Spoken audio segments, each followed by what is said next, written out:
Tonight on NewsWatch, surviving the snow, how parts of the South are still seeing the effects of this week's storm. Plus, on the brink of civil war, CBN News is in Ukraine, where protesters are demanding the president step down. And how the Seattle Seahawks are redefining what it means to be a champion. All this and more tonight on NewsWatch. Many people in the South are still digging out tonight. Good evening. I'm Mark Martin.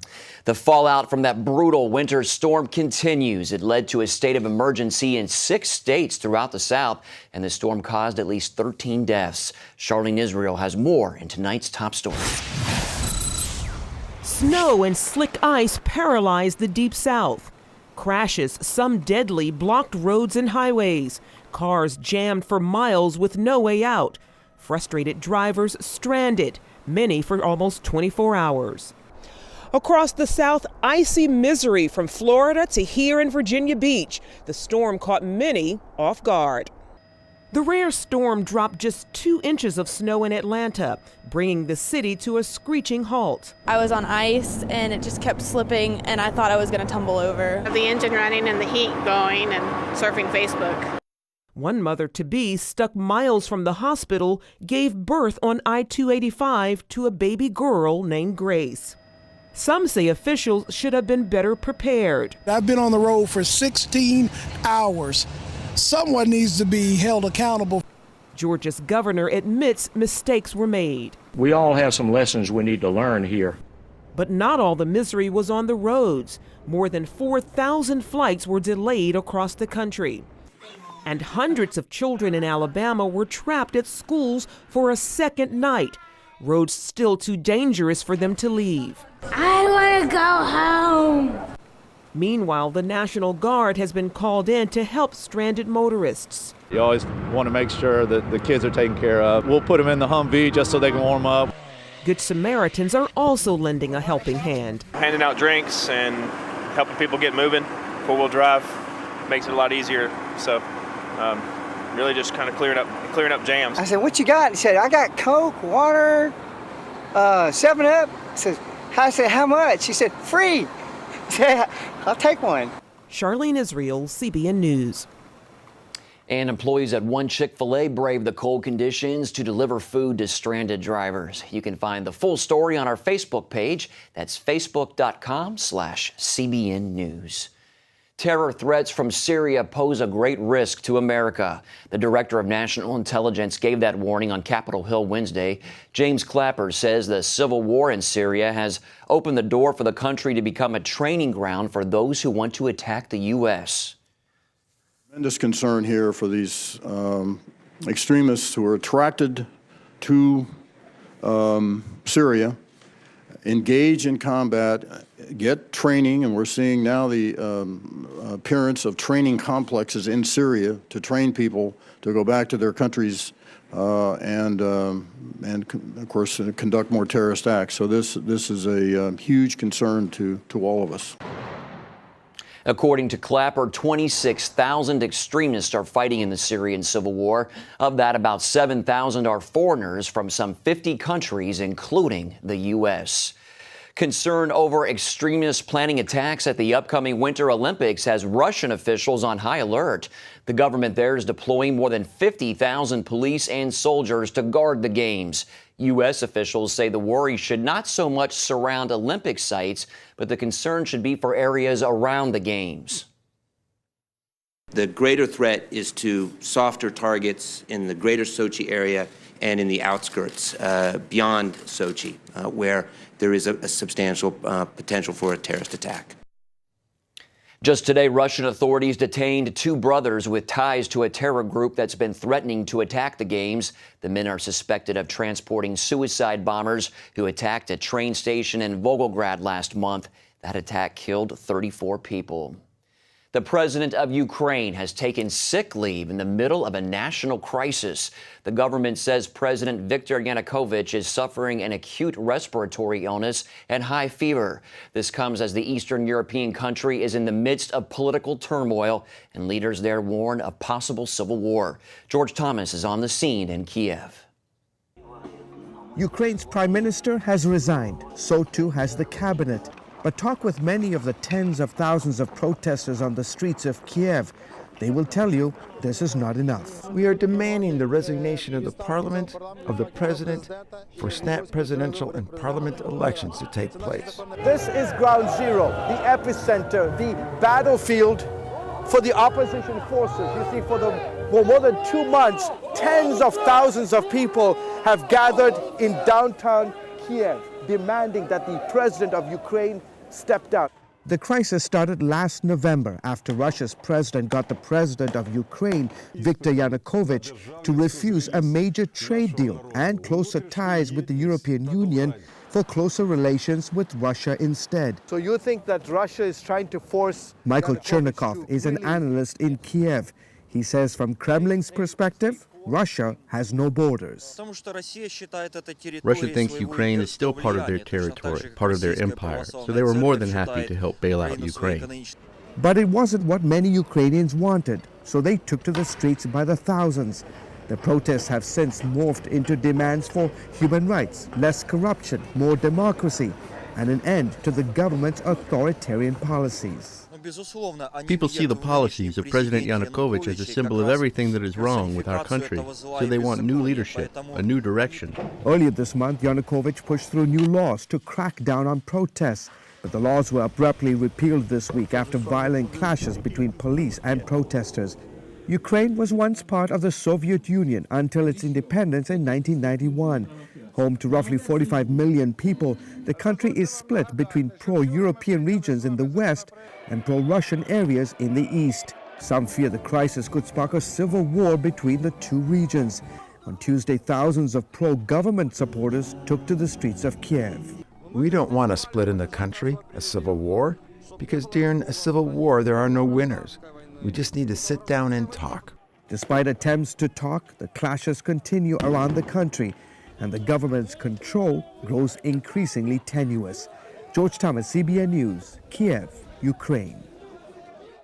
Colonel Oliver North tells CBN News Americans need to do a better job of understanding the connection between the U.S. and Israel. What happens to Israel happens to us. Their enemies are our enemies. Their friends are our friends. And the destiny of our country, Ronald Reagan said, we have a rendezvous with destiny. The destiny of our country is tied intrinsically to the destiny of this country. We in America need never forget that, and they need to know that there are people like us who worship the same God, who pray every day for this country. North addressed the annual meeting of the Knesset Christian Allies Caucus in Jerusalem. The 10-year-old caucus joins Christian organizations and Israel's parliament to support the Jewish state. North also tells CBN News Iran's nuclear program poses an existential threat to Israel and that Israel is facing enormous pressure to give up land for an elusive peace deal. He says that peace won't happen because the enemies of Israel don't want it to happen. In health news tonight, new hope for people suffering with some of our most devastating diseases.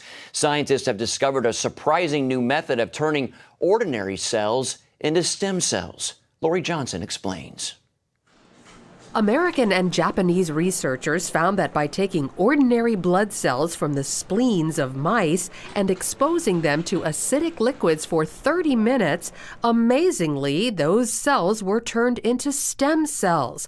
That means they were reversed into an undecided state where they could be reprogrammed into any type of healthy cell to grow and repair parts of the body that are damaged. When I encountered this news, it was unbelievable.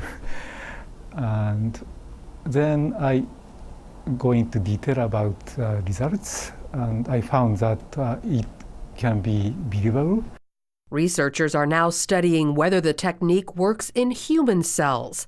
If it does, there could be a fast, cheap, and ethical way to grow tissue to treat illnesses like diabetes, Parkinson's disease, or Huntington's disease, which is what Michael Hinshaw has. I can't even stand still talking to you right now. Really? Yeah. You can see I'm shaking, you know. That's the disease. There's even hope it could restore a sense of touch to people with paralysis. Imagine not being able to touch your child. Imagine not being able to touch your spouse. How devastating that would be. This new method of harvesting stem cells is good news for people with ethical concerns about getting them from human embryos. But it raises new concerns about possibly opening a pathway to cloning people. Since stem cells have the ability to regenerate the body, that technology could be used in many ways. Lori Johnson, CBN News. A new study shows much of a child's, quote, weight fate is determined by age 5. The study in this week's New England Journal of Medicine also finds nearly half of kids who are obese by the 8th grade were already overweight when they started kindergarten. The study followed a nationwide sample of more than 7,700 children through grade school. Overweight 5-year-olds were 4 times as likely as normal weight children to become obese. One doctor says obesity is really hard to treat, so the goal is to work hard to prevent it with more exercise and a healthy diet. Coming up, a song from a faith-based film was nominated for an Oscar, but that nomination has been rescinded. We'll tell you why. Welcome back. The military's top chaplains told a House subcommittee that service members are free to share their religious faith with others within limits. The Navy chief of chaplains said religious sharing should stop if it's clearly unwelcome.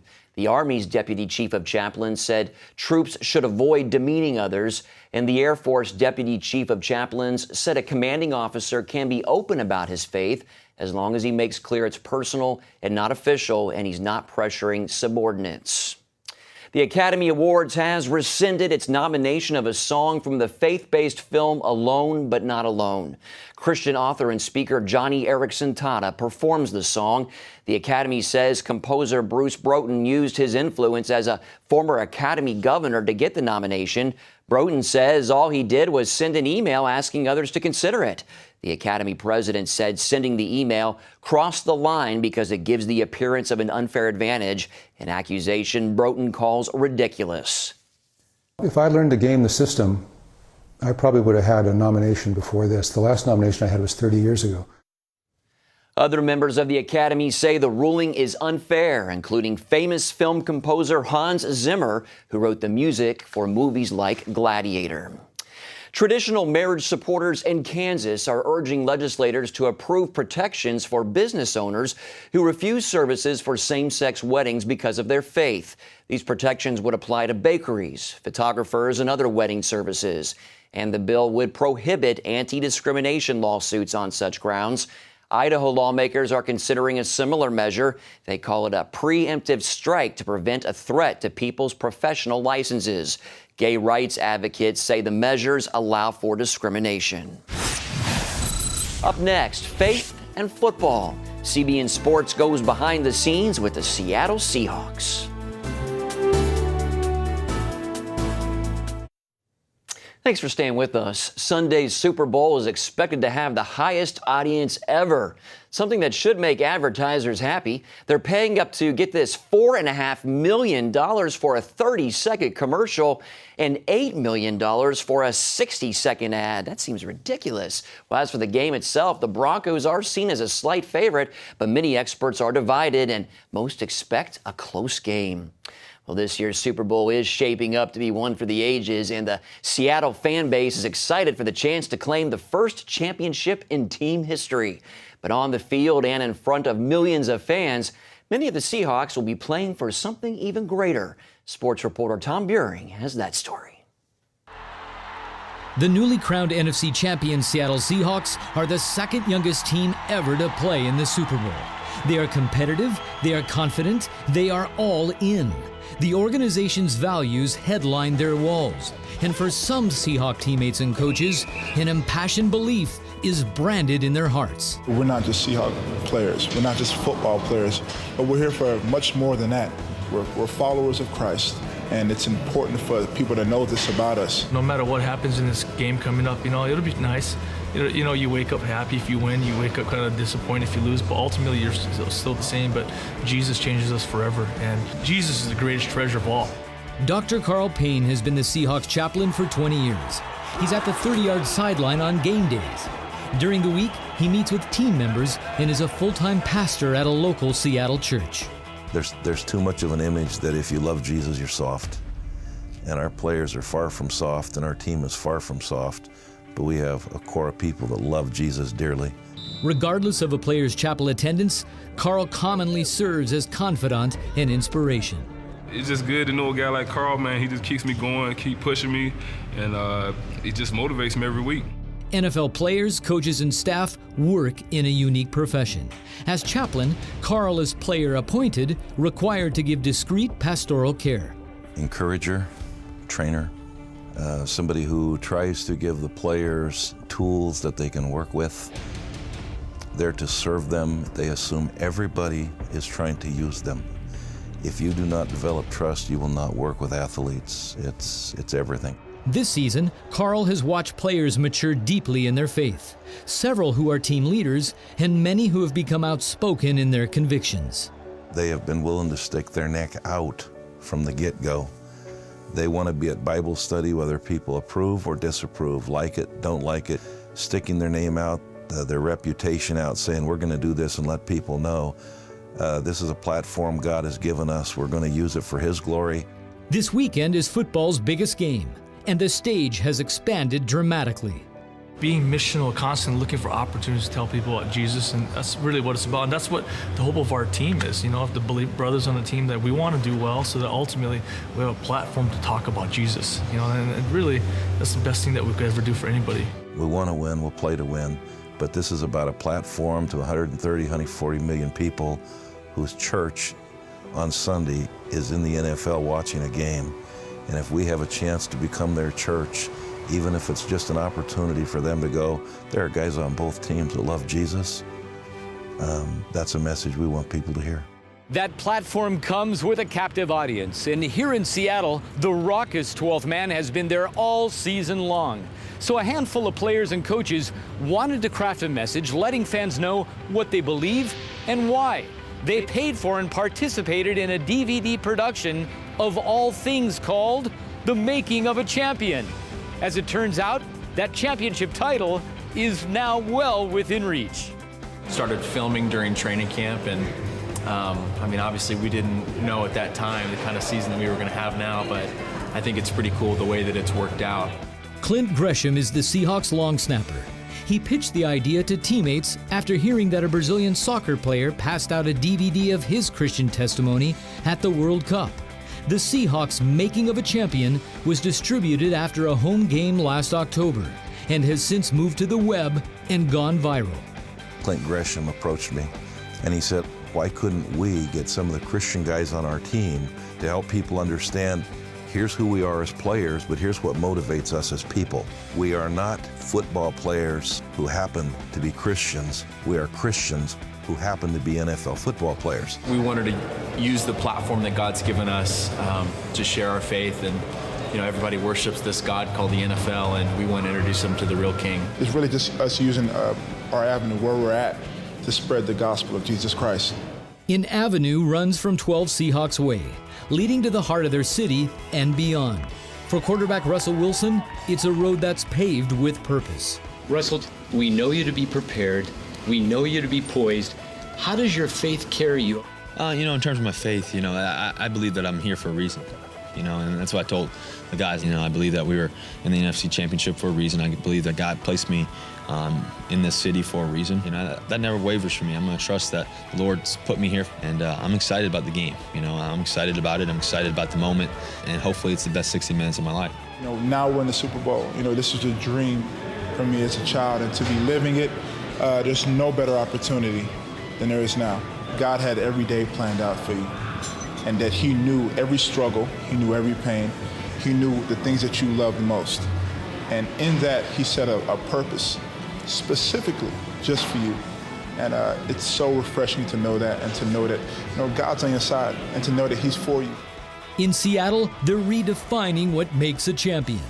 Understand that the eternal perspective has to trump things of time. 3.4 years was an average NFL career. The walk with Christ is going to last a lot longer than the other. When the tinsel and the confetti and stuff are done, It's me and Jesus. The price of your soul was the death of the Lord Jesus. If the price is the same, then the value is the same. They're locked on that. Well, they understand that in the context of winning or losing. I am valuable because I belong to Christ. End of story. Amen to that. What a powerful story. Well, up next, how trusting his instincts helped one boy save his neighbor's life.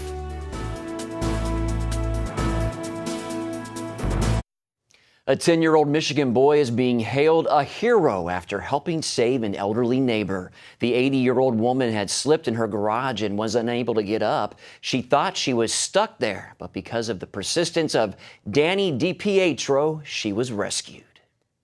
It was like late at night and it was super cold out. And their garage was open and something just didn't feel right. I was like, can you just go up there to check it out? He said, you know, can we go up to the condos?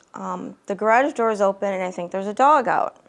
And I said, it's okay. I said, you know, there's a lot of little dogs and no one's gonna leave the dog out in this cold. I just thought it was like a dog. So he walked in the living room and came back. He said, no, can we just go up there? Because it's, you know, something's not right. And Danny's instincts were right. Doctors say if she had been there for even another hour, the cold temperatures could have killed her. I believe the Holy Spirit prompted Danny on that one. Well, that's all for this edition of NewsWatch. Remember, you can email us your comments and questions at newswatch@cbn.com. Hope you'll join us next time.